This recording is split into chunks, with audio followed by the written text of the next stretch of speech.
Well, here's the finished clock.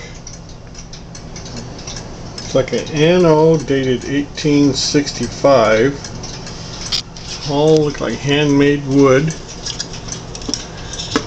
Here's the inside.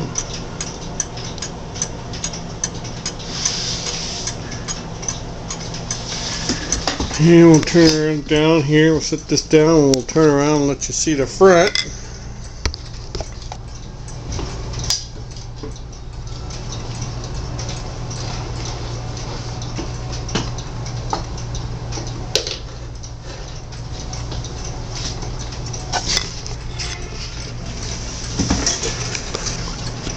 There's the front of it. One old clock, 1865.